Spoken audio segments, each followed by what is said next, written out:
Al-Nasr dalam bahasa Arab berarti kemenangan. Cocok dan seirama dengan apa yang diharapkan pada nama klub sepak bola Arab Saudi bernama Al-Nasr. Arti kemenangan dalam klub itu semakin dikuatkan dengan didatangkannya seorang mega bintang yang dikenal sebagai pemenang, yakni Cristiano Ronaldo. Didatangkannya Ronaldo selain efek ekonomi dan industri sepak bola di Arab Saudi, tentu untuk meningkatkan prestasi klub itu sendiri. FYI aja, klub baru CR7 itu masih memasang target menjadi kampiun di beberapa kompetisi musim ini di tanah Arab, termasuk Liga Pro Arab Saudi yang telah lama hilang. Karena terakhir kali Al-Nasr meraihnya pada musim 2018-2019. Ketika itu gelar juara diraih di zaman pelatih Rui Vitoria dan top scorer asal Maroko, Abdelrazak Hamdallah. Al-Nasr ini bukan klub sembarangan di Arab Saudi. Mereka telah mengoleksi gelar juara liga sebanyak 9 kali. Hanya kalah dari Al-Hilal yang telah mengoleksi 18 gelar juara liga. Beberapa tahun terakhir pun, Al-Nasr terus menguasai papan atas Liga Arab Saudi.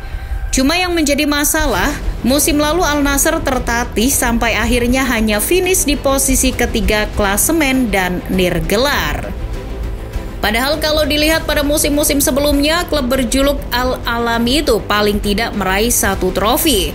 Seperti di musim 2019-2020 dan 2020-2021 ketika meraih gelar Saudi Super Cup. Nah, sejak musim lalu, mereka mengalami masalah inkonsistensi. Pelatih mereka sempat berganti-ganti sampai 3 kali dalam semusim. Atas dasar itulah evaluasi mendalam dilakukan manajemen jelang musim baru.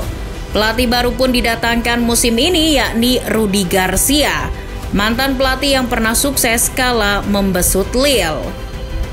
Tak hanya pelatih, pemain asing pun banyak yang didatangkan seperti kiper Kolombia David Ospina, bek Alvaro Gonzalez, gelandang Luis Gustavo, dan tentu saja CR7. Namun kedatangan CR7 selain menambah optimisme publik juga ternyata memakan korban. Striker asing mereka musim lalu, Vincent Aboubakar, akhirnya hengkang ke Besiktas. Kembali lagi, perlu diingat kedatangan Ronaldo ke Al-Nasr selain untuk mendongkrak nilai komersial, juga yang utama untuk mendongkrak performa klub. Akan tetapi harapan tinggi publik akan imbas CR7 di dalam lapangan kini mulai dipertanyakan. Tentu tak semudah membalikan telapak tangan. CR7 adalah 1 orang saja. Sedangkan sepak bola adalah 11 orang. Artinya kekompakan serta kesulitan tim menjadi kunci. Toh kalau dilihat dari track record, dengan umur dan fisiknya yang tak lagi muda, bisa saja menjadi faktor penyebab kenapa CR7 tak mampu menanggung beban untuk mendongkrak tim sendirian. Oke, mari kita lihat perannya dalam lapangan sejak ia datang ke King Fahd International Stadium. Debutnya melawan Al-Ettifaq, ia sudah menyihir para penonton dengan aksi-aksinya sebagai striker tunggal. Namun, golnya baru terjadi di pertandingan melawan Al-Fateh, itu pun lewat titik putih. Dalam perjalanannya, pencapaian 11 gol dan 2 assist dari 11 pertandingan Liga Arab Saudi menjadi sebuah kewajaran bagi seorang mega bintang seperti dirinya. Namun di sisi lain justru torehannya itu ternyata tak berarti apa-apa bagi klub. Karena Al-Nasr kini sedang mengalami fase penurunan secara performatif. Lalu apa penyebabnya? Tim ini dari awal musim dipegang oleh Rudi Garcia dengan format permainan andalannya 4-2-3-1. Kerangka per lini pun sudah dibangun sejak awal musim. Ospina sebagai komando di bawah Mistar, Alvaro Gonzalez sebagai komando lini belakang, Luis Gustavo jadi jenderal lini tengah, serta di depan yang menjadi pusat permainan serta sumber gol dikomandoi oleh CR7 yang dibantu Talisca sebagai seorang gelandang serang maupun second striker. Awalnya komposisi racikan Rudi Garcia itu manjur sebelum adanya CR7, di mana posisi striker ditempati Vincent Aboubakar yang kini sudah hengkang. Al-Nasr ketika CR7 pertama datang pada Januari 2023 sempat memimpin klasemen Liga Arab Saudi. Namun ketika hasil seri melawan Al-Fateh dan Al-Feiha serta kalah dari pesaing mereka Al-Ittihad dan Al-Hilal, membuat Al Nassr harus puas merelakan posisi puncaknya kini pada Al Ittihad asuhan Nuno Espirito Santo. Sayang seribu sayang, bukan hanya disalib di Liga, 2 gelar yang terbuka untuk diraih musim ini harus raib. Di Piala Super Saudi mereka harus takluk oleh Al Ittihad 3-1. Serta yang terbaru takluk oleh Al Wahda di semifinal Piala Raja Arab Saudi 0-1. Namun, apakah semua kegagalan itu harus disalahkan karena kedatangan CR7? Nampaknya kita harus fair ketika melihat semua kesatuan tim Al Nassr ini dalam keadaan kurang stabil. Terutama yang terjadi akhir-akhir ini ketika mereka ditinggal pelatihnya Rudi Garcia karena dipecat, serta di paruh musim ditinggal kipernya David Ospina karena cedera parah. Usut punya usut, ada yang mengatakan bahwa Rudi Garcia dipecat karena kedapatan mempunyai friksi dengan CR7.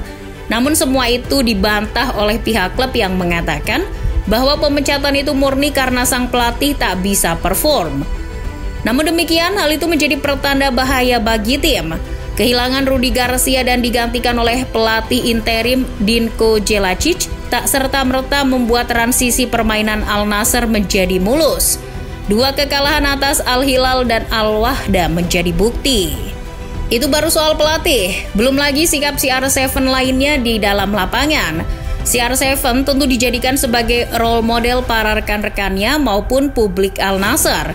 Namun justru sikapnya yang tertangkap kamera menunjukkan lain. Kita tahu sebelumnya di MU maupun timnas Portugal, CR7 punya sikap yang dianggap negatif bagi kondusivitas tim.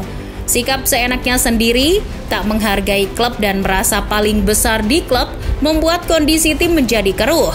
Apakah itu juga masih terjadi ketika di Al Nassr? Kalau melihat indikasinya, tentu sudah banyak yang terkuak.